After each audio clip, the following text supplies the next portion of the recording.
मैंने हाँ मैं जानता हूँ। मैं पिछले 2-3 दिन से TSA president John day Burma और हमालू जोमथिया के साथ कांटेक्ट में हूँ। मैंने अभी भी बात किया है उनसे and I fully support that Roman script ही एक सोल्यूशन है। और मैंने चीफ मिनिस्टर से भी बात किया है। और देखिए TSF has every right to speak for the students. TISF भी बात करेगा, YTF भी बात करेगा। मैंने अभी अपने MLA से मुलाकात किया है। हम लोग असेंबली में भी यह बात उठाएंगे और मैं खुद असेंबली में रहूँगा in the visitors gallery to see that मेरे MLAs अपनी तीपरासा के बारे में बात करें और ये इशू को सीरियसली उठाएं।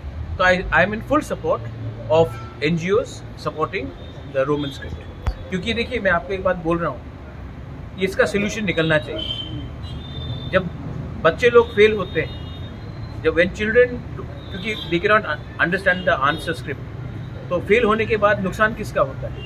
उनका करियर का होता है, उनका भविष्य का होता है। एक तरफ में हम उन्नति चाहते हैं और एक तरफ में बच्चे को हम लोग फेल करा रहे हैं। हाई कोर्ट में भी ट्रांसलेटर होता है, आप सेशन कोर्ट में भी ट्रांसलेटर होता है। और यहाँ में क्या हर्जा था अगर टीचर्स क्वेश्चन को ट्रांसलेट कर देते या फिर इंग्लिश में प्रिंट करते, क्या प्रॉब्लम है? तो ये दिस इज कम्प्लीटली अनफेयर। और बच्चे के फ्यूचर के साथ कोई खेलेगा, वो पॉलिटिक्स नहीं है, वो सोसाइटी को नीचे करने का बात है। तो I am in full support.